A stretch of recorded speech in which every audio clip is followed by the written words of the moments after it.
Okay, here is the new electrical system layout. So I've got a couple sources for charging my batteries, obviously. So I ran a 1-aught cable from my battery under the floorboard of the driver's seat back to the right of the driver's seat, behind the driver's seat, and then up through the column next to the driver's seat where the seat belt is. I ran it up to the ceiling, straight back towards the back of the van. You can see, so it runs from the seat belt pocket up there all the way back. It's this thick red cable here. I wrapped it in this anti-abrasion stuff so it doesn't get chafed anywhere. So I ran it almost all the way to the back of the van, but I come across the ceiling here and then down, and I've got a 170 extended, so I don't think you have this back, so I think this would be the rear of your van. But anyway, it drops down here.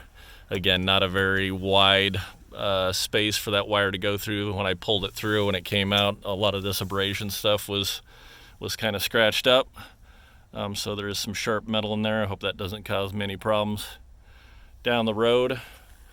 But it drops down here, and then I route it back over here down, and I installed a 3/4 inch piece of plywood here, and I wrapped it in this fabric. It's really cheap fabric. You can get, I think I bought it at Lowe's. I think it was like $20 for a roll, and you could probably do 3 of these panels.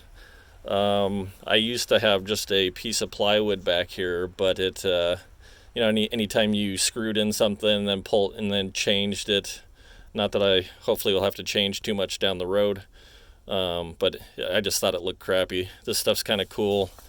It's cheap, it's neutral, and you can move stuff around without it leaving a mark. So I attached it with some riv nuts.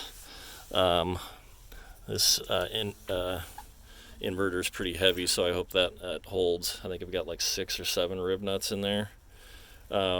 Anyway, so that basically comes into this shutoff valve. I want to say valve, but it's not a valve. It's just an electrical shutoff there. So if I'm ever doing anything with the electrical back here, I turn that off so I don't do anything to my house, to my battery, for the van.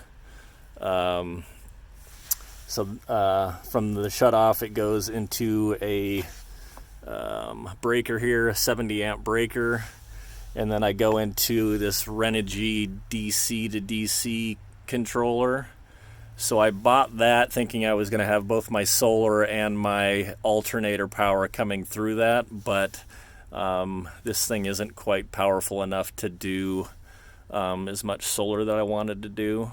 So I'm just using that for my alternator.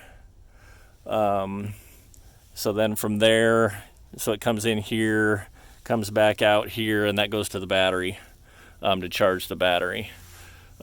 Here's my solar controller here.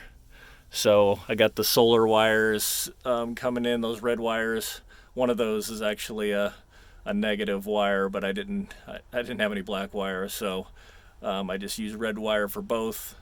But they come in through the ceiling there, basically where that insulation is torn down next to my fan. Come down that column there, and down to there, and then behind this board, and they also come out basically behind here, where that's also where the alternator cable comes through as well. So from there it goes into a shutoff. Actually, I take that back. It goes to this fuse here, which I think is a 60 amp fuse, and then from the fuse it goes to the shutoff, then into the solar controller, and then out the solar controller to the battery.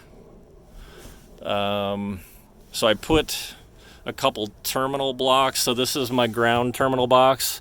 So that's actually grounded to, I put a screw into the wall of the van.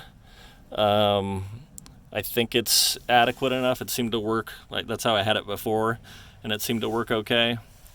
So that's grounded to here.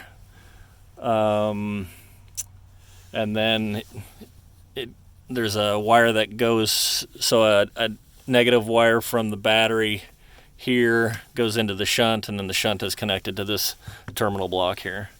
On the other side over here, I've got my positive terminal block here. So I run most of my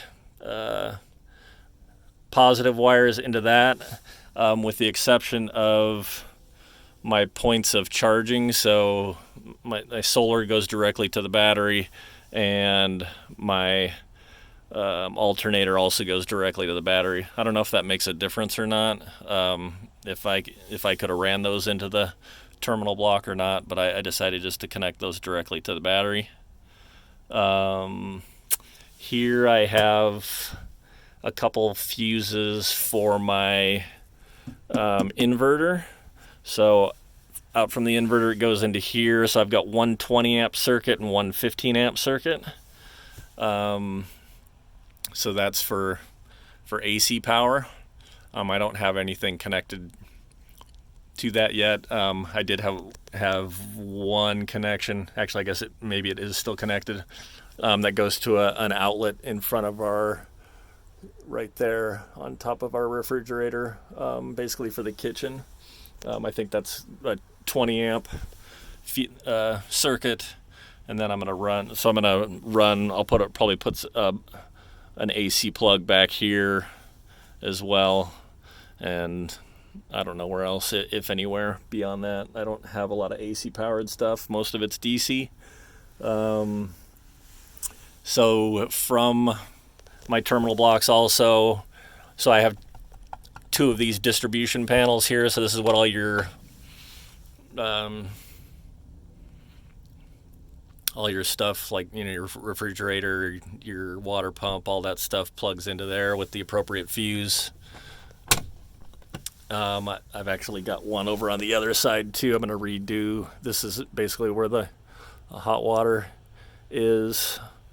That's a glycol storage bottle there, but that powers my S-bar that's underneath the van, and then it comes up through there's those two black pipes there. That's the glycol line that comes up from the S-bar below.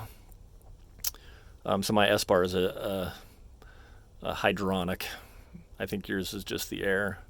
So anyway, there's a little, I forget what you call those things, a baffle that the glycol goes through, and then the water goes through on the other side. So it heats up that thing, and then the water passes through it and heats up the water. So that is what we get our hot water from. What have I missed? I think that's about it. So yeah, I've got circuit breakers all over the place. There's one there, there's one there, there's one there. Trying to protect the stuff as much as possible. I don't want to ever start a fire. So this thing up here is my Bluetooth for my Renogy. It's a piece of crap, to be honest. The Bluetooth portion of it, anyway.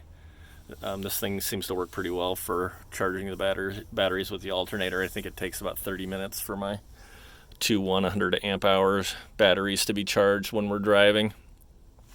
And then this is just a Viktron Bluetooth device also, which I don't even think I really need. I can't remember if that, because I think all the Viktron stuff has Bluetooth built in, basically. So I can't remember if this one does or not, but that might be why I bought that. I don't remember. So I think that's it. I think I covered everything. So yeah, for all my lights, so my fridge, my lights, my heater, all that stuff will eventually come into here. I've got basically some just temporary lights installed.